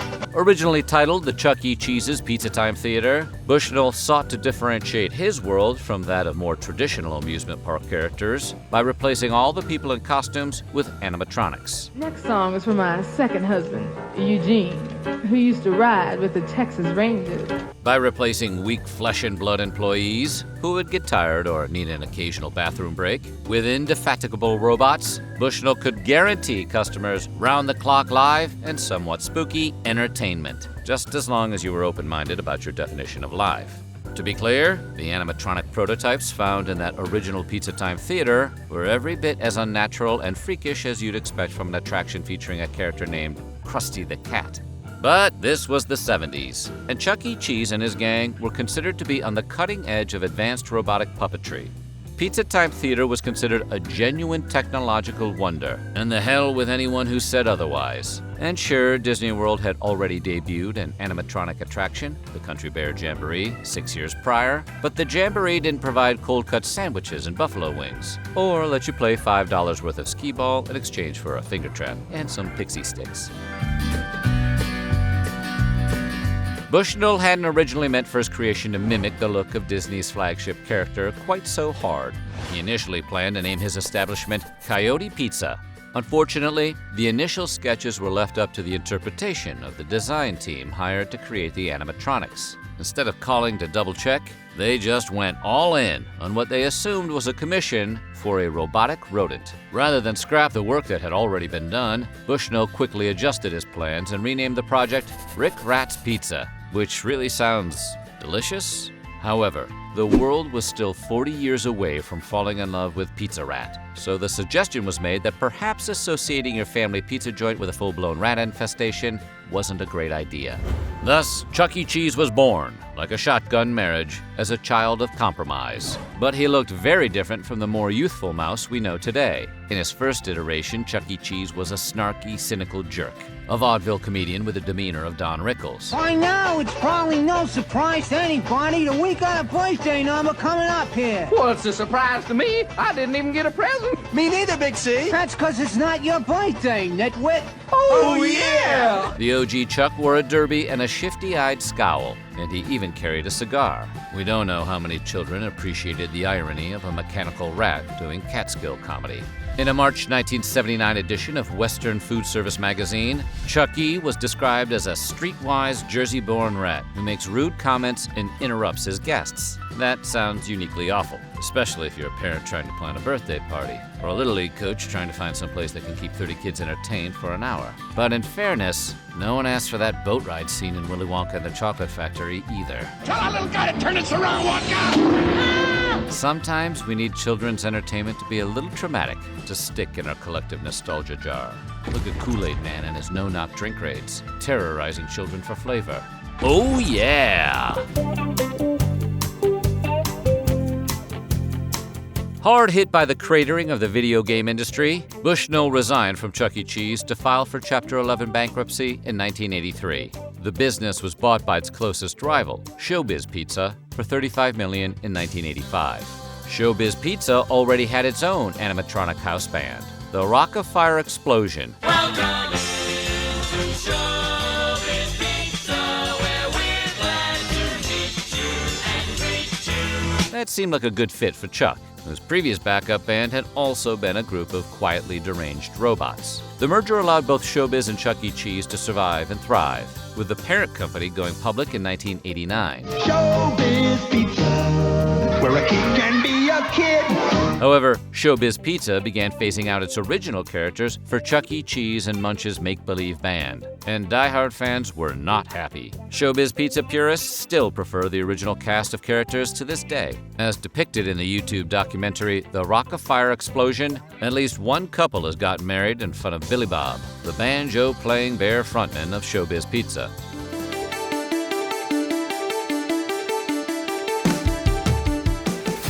By 1995, the financial bloom was off the rose. Revenues declined from $272 million in 1993 to $264 million in 1995, which, if you do the math, is about 100 billion tickets being left on the counter. Meanwhile, Bushnell had gotten his revenge, in a way. By 1995, over 64 million video game consoles could be found in America's homes. With kids happy to sit in their bedrooms playing Nintendo, Super Nintendo, Sega Genesis, or Sony PlayStation, the customer base for arcades faded. It also didn't help that animatronic robots that once seemed so futuristic were also not aging well, as the new youth class had no frame of reference for Chuck E. Cheese's brand of 70s shtick. So what did appeal to 90s kids? Attitude. And in the 90s, attitude meant a lot of skateboarding, backwards hats, and pouty angst. The revamped Chuck E. Cheese didn't give his age, exactly, but he was clearly a lot younger. Like, he had to get his homework signed by his parents younger. Chuck E. also got a major personality adjustment and stopped interrupting and insulting his bandmates. Basically, he became less of an asshole. Maybe he started meditating.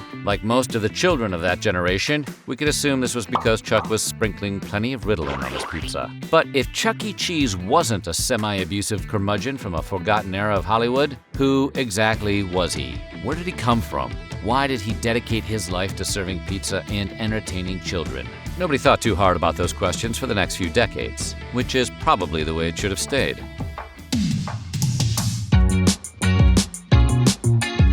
Forward 2 decades to 2014, when America had finally recovered enough from Y2K and 9/11 to begin to question a 70s arcade rodent for a credible backstory. That year, the brand's official website released Chuck's memoir, The Story of Chuck E. Cheese. It told the tale of a thinner, younger rat, one with an expressive face, fitted jeans, and a party Christian name, Charles Entertainment Cheese. And as you'd expect from a kid whose middle initials stood for entertainment, Charles was an orphan. Not the kind who got adopted either. Charles spent his childhood at the appropriately named nunnery St. Marineras, so tangy. And he loved celebrating children's birthdays because he had never been given one himself. Nothing makes a pizza taste better than a topping of sadness. After winning $50 in a Pong tournament, Chuck moved to New York City. Without a place to live, he took up residence at a pizza parlor owned by Pasquale, an Italian chef. Initially, Pasquale reacted like anyone would when confronted with a giant mouse dressed like a middle school X Games champion. But then, Chuck began to sing. Pasquale saw an opportunity and made Chuck a featured attraction of his restaurant. After some initial jitters, Chuck found his voice and sang his heart out for a little boy who was having a birthday party. Thus, the empire of Chuck E. Cheese and Pasquale was born. To reiterate, this is all part of Chuck's official biography. This is meant to enhance your enjoyment of Chuck E. Cheese. And to be honest, it kind of does. It's like rewatching The Godfather after seeing The Godfather 2. But don't see Godfather 3. Just don't. Not content to stop there for some reason, the company commissioned stories for all of the supporting characters in the Charles Entertainment Cheese extended universe. Pasquale was now a first-generation Italian immigrant who dreamed of making the best pizza in the world, while simultaneously being the greatest entertainer ever. Helen Henny, the vegetarian chicken, now loved fashion, video games, and ping pong, which is how she was recruited into Chuck's band. Jasper T. Jowls was a southern country-based guitar player who helped Chuck and Pasquale after their tour bus broke down in Nashville, Tennessee. Apparently, they took their adolescent mouse sings Happy Birthday act on the road. And who could forget Mr. Munch, the pizza-obsessed alien with a preternatural talent for playing the keyboard? Not us, not us, never us. We'll never forget. We can never forget. Never us. As you'd expect from 2014 internet culture, the unexpected grittiness of Chuck's backstory immediately went viral. He was an orphan who grew up in an orphanage. His favorite song was Happy Birthday, and he loved celebrating other kids' birthdays because Chucky never knew his own parents.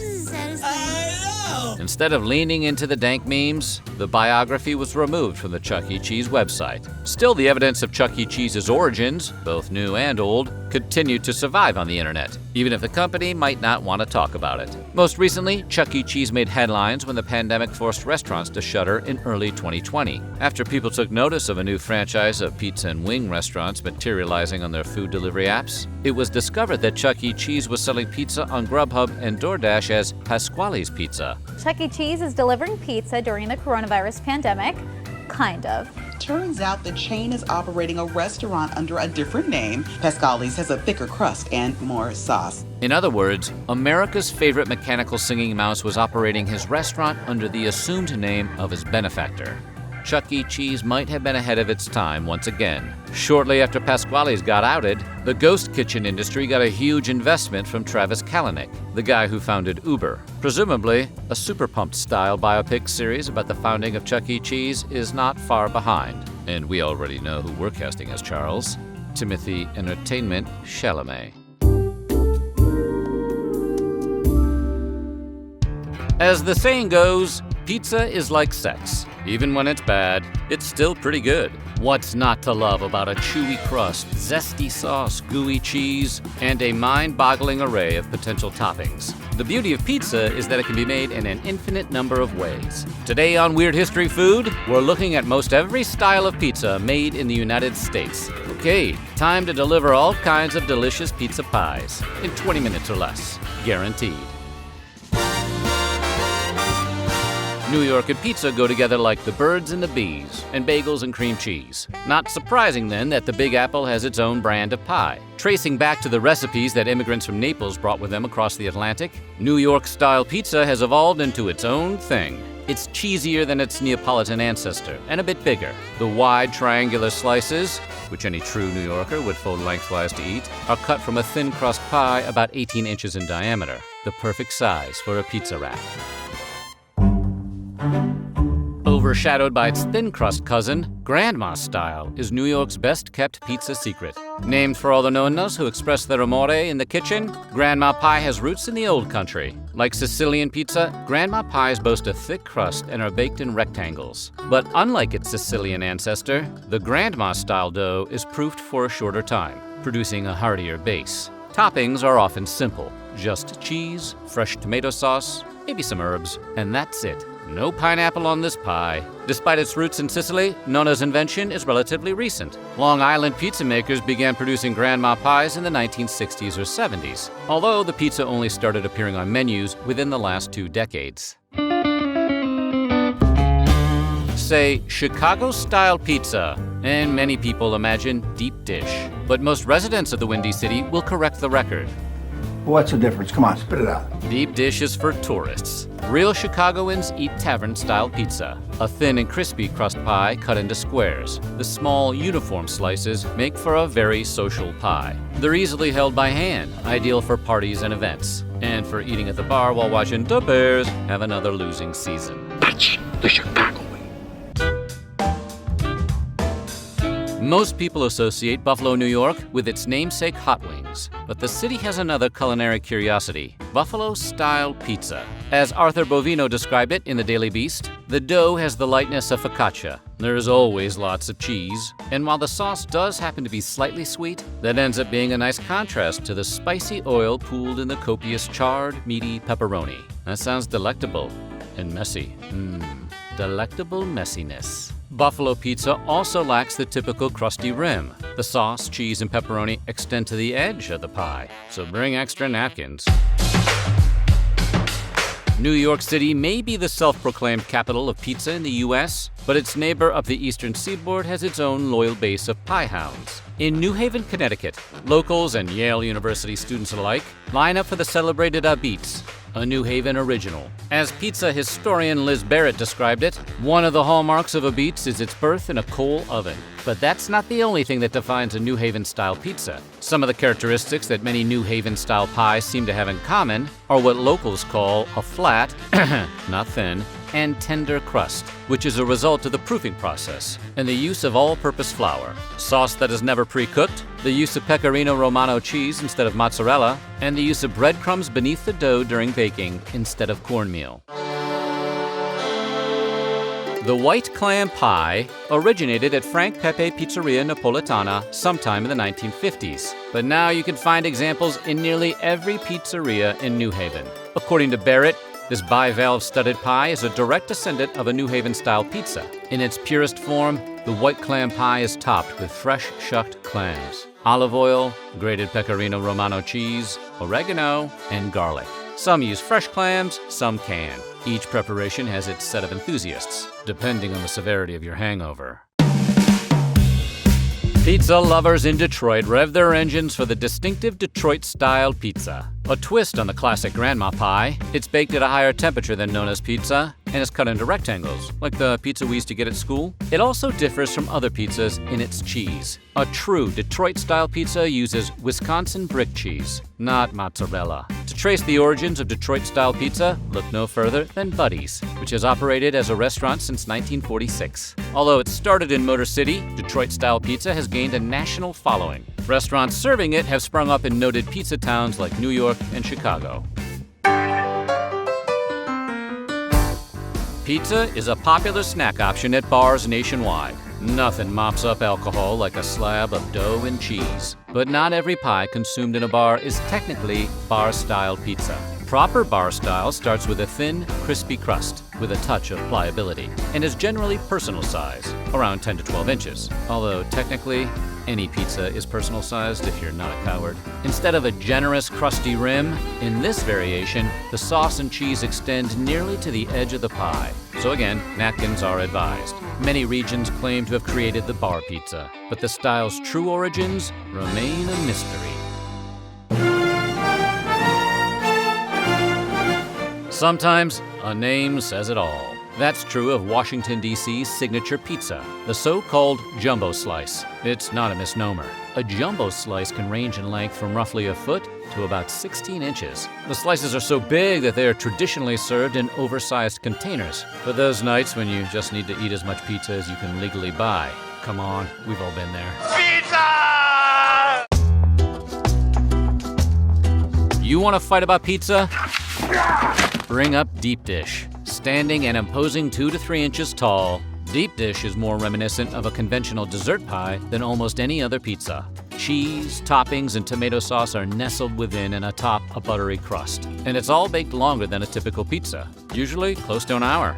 Because it bakes for so long, the tomato sauce typically goes on top so the cheese and toppings don't burn. Deep dish pizza has a long history in Chicago. Pizzeria Uno, which Chicagoans Ike Sewell and Rick Ricardo opened in 1943, claims to be the originator. Over the decades, this thick pie has been ridiculed as much as it has been embraced. Proud New Yorker Jon Stewart ranted that Chicago deep dish was nothing more than a casserole. Even Chicagoans have voiced skepticism. Barack Obama observed, "No offense, Chicago, I love our pizza. New York's a little more practical. Chicago deep dish is basically, you have to sit down and eat it like lasagna." So basically the biggest complaint about deep dish pizza is you can't hork it down in 3 bites, which is admittedly a fair critique of pizza.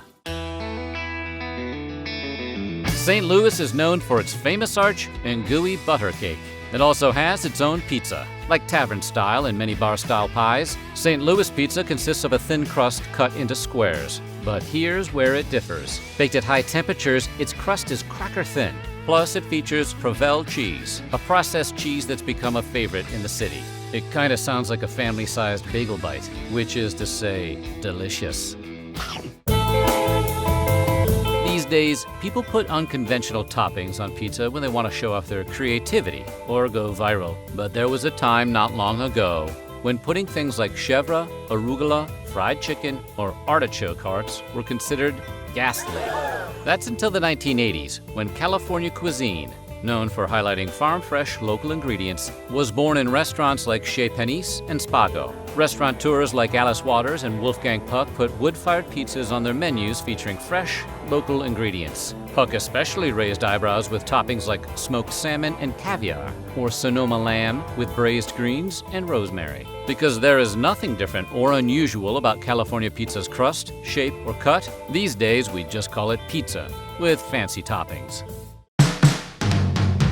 Old Forge, Pennsylvania may be a small town of roughly 8,000 people in the northeastern corner of the state, but it has its own distinct style of pizza. The original Old Forge pizza was cooked up in the 1920s at a local tavern owned by the Gigerelli family. The pie is baked on a tray to produce a thick crust with a crispy exterior and soft interior. A red pizza uses a sweet, chunky tomato sauce, while a white pizza features cheese and toppings inside. You mean the whole pizza is a stuffed crust? Oh yeah, they've got it figured out in Old Forge. So much so that many of the town's pizzerias make pizza the same way. Most people have heard of Cuban sandwiches and Cuban coffee, but Cuban-style pizza probably isn't as familiar. Am I hallucinating here? Just what in the hell do you think you're doing? Learning about Cuba, having some food. It turns out this fresh take on the classic is as delicious as it is different. What makes it so unique? The addition of Gouda to its cheese blend, proving once again that adding more cheese is always a Gouda idea. This pizza style can be found in Miami, Florida, home of a robust Cuban-American community, where restaurants like Ray Pizza and Pa Comer have been serving up slices for years. Youngstown, Ohio, located in the northeastern part of the Buckeye State, was a steel hotspot in the late 19th and early 20th centuries. It flourished thanks to in part a workforce composed largely of immigrants, including Italians. The Italians who flocked to the city's Briar Hill neighborhood brought along their language, culture, and recipes. And since you've been watching the video for this long, you know recipes means pizza. The new residents drew upon pizza from Italy's Basilicata region to create Briar Hill-style pies in Youngstown. Not too thick and not too thin, the pizza has a crunchy crust and uses Romano cheese. But the secret is in its Sunday sauce, a tomato-based concoction that is both sweet and tangy. The Briar Hill-style pie became popular in the 1940s and continues to be served in some city restaurants. Y-Town is my town. Staying in Northeast Ohio, about 40 miles west of Pittsburgh is Steubenville, Ohio, home of Ohio Valley Pizza. What makes it so unique? When a pie goes into the oven, it is just the dough, tomato sauce, and a dusting of cheese. Then an extra layer of cold cheese and toppings is added after the bake, creating a tantalizing blend of hot and cold flavors. It sounds like a pizza a drunk person made by accident, but Ohio Valley pizzas have been a local favorite since 1945, when the DiCarlo family started a pizzeria in Steubenville and debuted their unique pie. One more for the Ohio. Believe it or not, Dayton, Ohio is home to its own style of pizza. Thin crust and square cut, Dayton-style pies have been served since the 1950s, when Vic Cassano opened the pizzeria that bears his last name. Other pizza makers who had connections to Cassano soon joined the game and opened their own joints. Ron Holp of Ron's Pizza is credited with starting Dayton's Pizza Wars. Marion Glass, another Cassano-connected pizza maker, upped the ante by adding a dining room to his restaurant, Marion's Pizza. Luckily, the best thing about a pizza war is that the customer never loses. It just means more pizza. Greek pizza is a unique pie served in restaurants opened by Greek immigrants in New England, particularly in Boston. It's been an alternative to quick service chains like Pizza Hut and includes a thick, chewy crust with plenty of sauce, cheese, and oregano. Many people who grew up eating this unique pie admit that while Greek pizza may not be the best style out there, it nonetheless hits the spot in a pinch. Look, we may be talking about dozens of unique spins on a recipe, but we can all agree that the basic formula for a pizza is tomato sauce spread over dough with a sprinkling of cheese and toppings, right? Not according to pizzerias in Trenton, New Jersey, home to the tomato pie, the city's own take on grabbing a slice. Instead of layering cheeses over tomato, the Trenton pie puts a chunky tomato sauce on top of the cheese, creating a tasty tomato-forward flavor. Trenton tomato pie may even be a bit more authentic than some of the Americanized offerings out there. If authenticity is important when you're putting a hurtin' on an 18-inch with extra cheese, the style has its roots in the pizza served at Joe's Tomato Pies. The eatery was opened in 1910 by Joe Silvestro, an immigrant from Naples, the city that birthed pizza. One of Silvestro's employees opened his own restaurant, Papa's Tomato Pies, that still bakes tomato pies for customers in Trenton. In New York City, pizza lovers pay by the slice. In Colorado, they pay by the pound. Colorado-style pizza, also known as Colorado Mountain Pie, which is something food should never be called, originated at Bo Joe's Pizzeria in the 1970s in Idaho Springs, just west of Denver. This decadent spin on the classic food is a doughy delicacy. Although diners can add a number of toppings, what really counts is its crust. Chefs use honey, not sugar, to bake the pizza's signature thick, braided crust. The Quad Cities, 5 small cities clustered around the Mississippi River in Illinois and Iowa, may be overshadowed by nearby Chicago, but their pizza is worth trying. Quad City-style pizza boasts a spicy tomato sauce and sausage, and is cut into strips instead of square or triangular slices for maximum binging efficiency. Chefs also use malt syrup or molasses to create a sweeter, softer crust. Philadelphia is known for its cheesesteaks, but the city of brotherly love serves up another local offering, tomato pies. They're made of thick dough, a layer of chunky tomato, and a scant dusting of grated cheese. As Philadelphia Magazine described it, tomato pie, our city's cheeseless wonder, can be traced back to thick tomato-topped dough slices made in Sicily that traveled here with waves of Italian immigrants, some of whose bakeries still stand as icons of the craft. And although New Jersey has its own thin-crusted cheese on the bottom version, we like Philly-style tomato pie best, with lots of red gravy, thick and tender crust, and just a sprinkling of Parmesan on top. Philly tomato pie has built generations of loyal fans, who generally eat slices cold or at room temperature. Sometimes cold pizza is better pizza. Better than hot pizza? That's insane. You don't tell me what kind of pizza to like.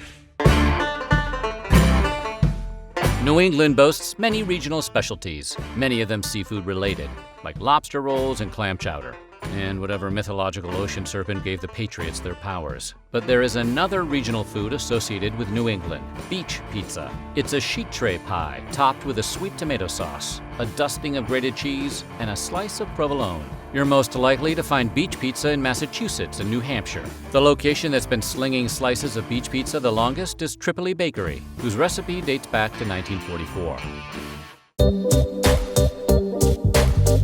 Rhode Island is home to one of the most unique pizza varieties, red strips, which is lucky because Rhode Island isn't home to much else. Like the name suggests, red strips are rectangular pizza strips of baked dough and tomato sauce. That's right! Red strips are pizza without the cheese. Don't bother calling the police. They don't care. Okay, that's $122.50. Not for me, kid. I don't live here. The other unique attribute of red strips is they aren't served at pizzerias. Instead, Rhode Islanders find red strips at local bakeries. Pizza comes in all shapes and sizes, but one of the most consistent features is mozzarella, right? Not according to the good people of Altoona, Pennsylvania, about 2 hours east of Pittsburgh. As the Pittsburgh City paper described it, Altoona style is composed of Sicilian-style dough and cut into squares. On top of the dough is a layer of sweet tomato sauce, then some deli-style salami, then a thick green bell pepper ring, and then topped with yellow cheese, like Velveeta or American. Sounds more like mozzarella. The pizza's unconventional ingredients have led some to cry foul and insist it isn't pizza at all. But if we've learned nothing else today, it's that in these United States, the definition of pizza is limited only by the chef's creativity and locals' willingness to claim and defend it as their own. In 997 AD, the first known reference to pizza was written down in Naples, Italy. Ever since, a race to make the perfect pie has consumed geniuses and innovators across the globe, creating some deliciously wild results. Today, we're going to examine 10 unbelievable modern pizza innovations. Okay, fire up your Black & Decker rehydrator and get ready for a taste of the future of pizza.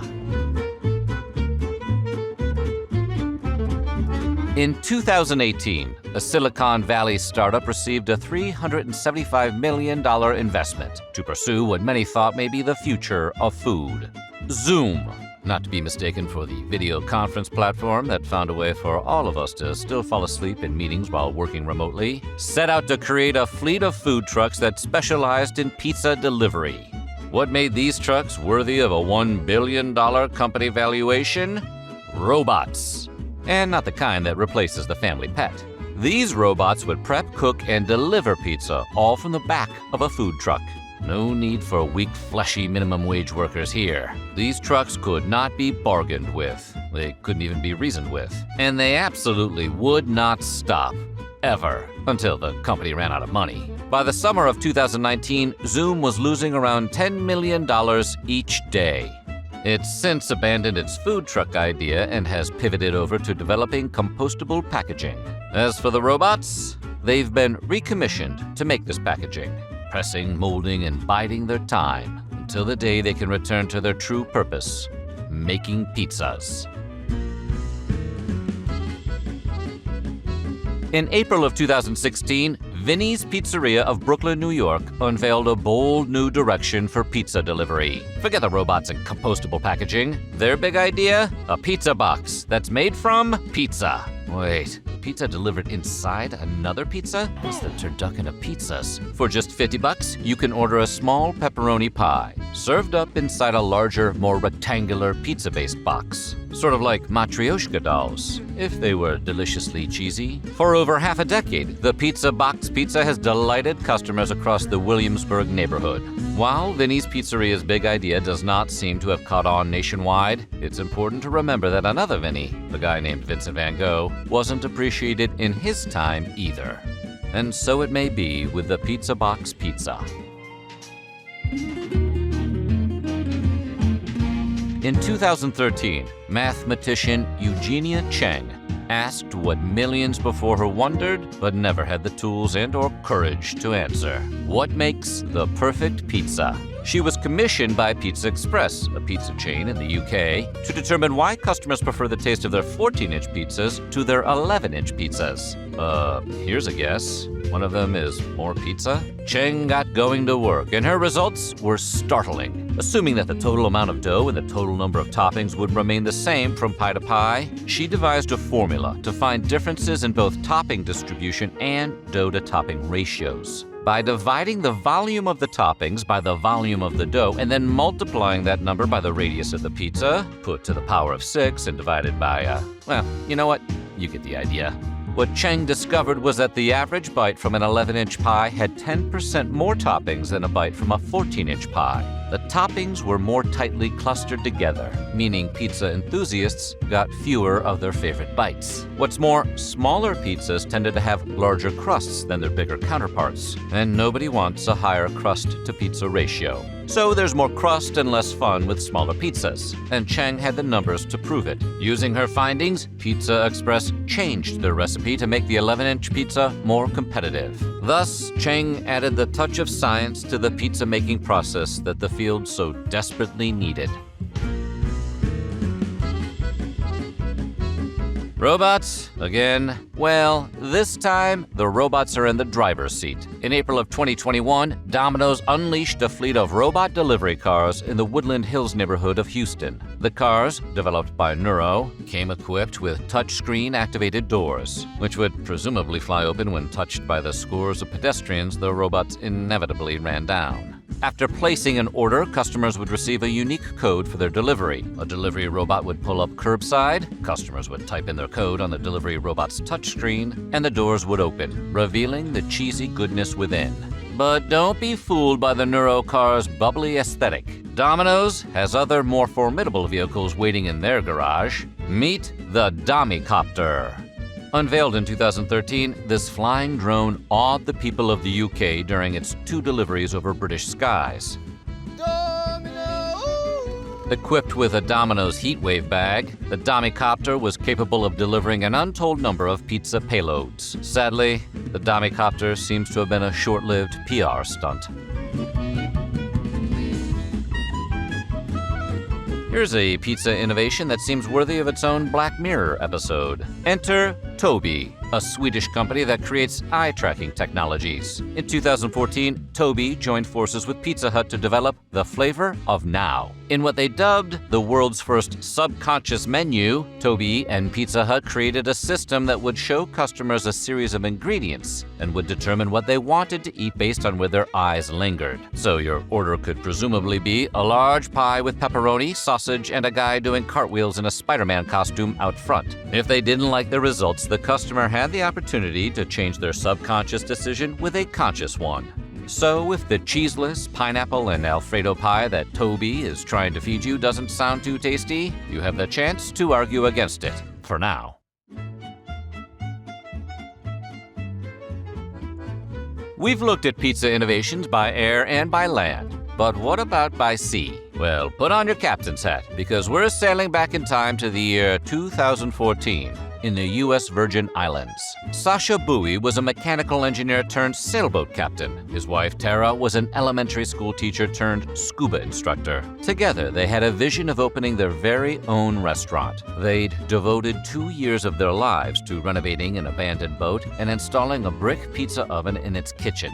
You know, so you can avoid all those pesky pizza regulations by slinging pies in international waters. They'd even used their wedding registry to ask guests for boat parts. And after a lot of hard work and some pizza-making lessons, they were ready to open their restaurant to all seafaring wanderers around Christmas Cove. They called it Pizza Pie. Only accessible by boat, Pizza Pie was a hit with the locals and tourists alike. They made New York-style pizza, jalapeno poppers, and cocktails by the pitcher. In 2018, Sasha and Tara sold their company to the family of a former employee.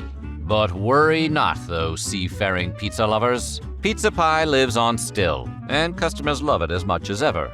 So if you ever find yourself lost at sea, just let your nose guide you towards the enticing aroma of pizza pie and safety. Maybe bring a flare gun too, just in case. Pizza has a string of popular unofficial mascots in recent years. Remember Pizza Rat? It may not be cute, it may be diseased. It may be, you know, a rat, but it sure loves a New York-style slice. The rat went viral in 2015 after someone videotaped it struggling to drag a giant slice of pie back to its subterranean lair in a New York City subway. Not to be outdone by New York, Chicago produced its own viral rodent pizza star the next year. Pizza Squirrel rose to fame in 2016, which, come on, Chicago. A squirrel is basically a rat. Dig a little deeper next time and give us Pizza Crow or Pizza River Crab. Pizza Squirrel was captured putting away a big slice in Chicago's Ukrainian village, all by itself. That's an impressive amount of za for a rodent. And sure, we all know an adorable animal mascot can do wonders for your pizza franchise. But now we finally know the reason why, or one of the reasons at least. In 2020, researchers at the University of Leeds demonstrated through science what we all suspected, but didn't have the data to back. Looking at pictures of adorable animals lowers blood pressure and reduces anxiety. So, any struggling Pizza Hut franchisees out there should think about reaching out to Pizza Rat's agent. In 2013, the Saskatchewan Ministry of Agriculture created an initiative to help 3rd and 4th grade students understand where their food comes from. They needed to develop an innovative curriculum that 9-year-olds could understand, so they turned to the universal language of pizza. Using a circular plot of land, they partitioned off 10 separate wedges and planted a different crop in each individual wedge. On the ground, this organizational strategy may have seemed impractical, but to anyone obsessed with cheese delivery systems, it was only too obvious. They were making a giant pizza. Meet Pizza Farm. It was the one-stop shop for all things pizza. The farm grew tomatoes, garlic, onions, oregano, peppers, and wheat. They even had some cows and pigs on the farm, in case anyone ordered a meat lovers. So the kids got a chance to learn that pizza does not grow on trees, and the community came together to make something special, a giant pizza.